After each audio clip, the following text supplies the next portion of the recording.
বন্ধুরা, আগের দিনের ভিডিওতে আপনারা জানলেন আমেরিকা এখন জাপান, অস্ট্রেলিয়া ও ফিলিপিন্সকে নিয়ে একটা নতুন সংগঠন খুলতে চলেছে। আর সেই সংগঠনকে নতুন কোয়াড বলে হাইলাইট করছে আমেরিকান মিডিয়া। যে এশিয়াকে একসময় পাততেই তো না পশ্চিমী দেশগুলো, এখন এশিয়ান দেশগুলো আমেরিকা ও পশ্চিমী দেশগুলোর মনে ভয় ধরিয়ে দিয়েছে। আমরা প্রত্যেকেই জানি মানব ইতিহাসের সব থেকে শক্তিশালী সংগঠন ন্যাটো। এখন সেই ন্যাটোতেই এশিয়ান দেশগুলোকে এন্ট্রি দিয়ে নতুন ধরনের প্ল্যান করতে চাইছে আমেরিকা।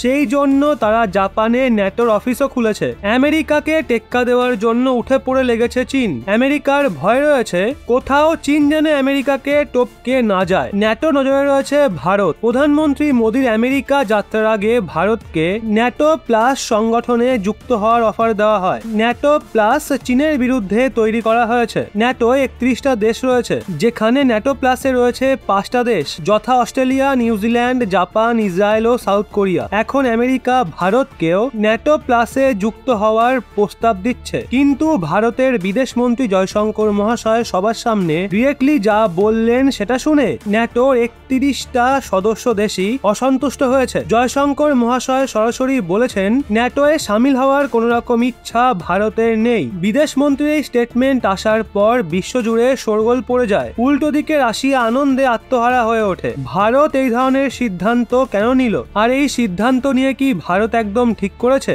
নাকি এই মন্তব্য করে ভারত অনেক ভুল করলো? চলুন জেনে নিই। ভারত জানে ন্যাটোর সঙ্গে সম্পর্ক ঠিক রাখা ভালো, কিন্তু ন্যাটোয়ে সামিল হওয়া কখনোই মঙ্গলজনক নয়। চীনকে আটকানোর জন্য পশ্চিমী দেশগুলো ভারতকে একটা মাধ্যম রূপে ব্যবহার করতে চায়। ন্যাটোর এমনিতেই বদনাম রয়েছে। ন্যাটো নাকি সহযোগী দেশগুলোকে ব্যবহার করে একা ফেলে দেয়। সেই জন্য ভারতের ন্যাটোয়ে সামিল হওয়ার কোনো রকম ইচ্ছা নেই। কাউকে গাছে তুলে মই কিভাবে কেড়ে নিতে হয় ন্যাটো সেটা ভালো মতো জানে। তাই ভারত ন্যাটোর সঙ্গে সম্পর্ক তো ঠিক রাখবে, কিন্তু ন্যাটোয়ে সামিল হবে না। ধরুন যদি ভারত এদিক ওদিক বেশি না ভেবে ন্যাটোয়ে সামিল হয়ে যেত, তাহলে ভারতের রাশিয়ার সঙ্গে সম্পর্ক একেবারেই খারাপ হয়ে যেত। কোনো এক পক্ষে যুক্ত হয়ে অপর পক্ষের চোখের কাটা হতে ভারত কখনোই চায় না। ভারত সবাইকে সঙ্গে নিয়ে চলতে চায়। তাই তো ভারত যেমন কোয়াডে সামিল রয়েছে, তেমনই সাংহাই কোঅপারেশন অর্গানাইজেশনেও রয়েছে। যেখানে কোয়াড চীনের বিরুদ্ধে তৈরি করা হয়েছে, সেখানে এসসিও চীনেরই সংগঠন।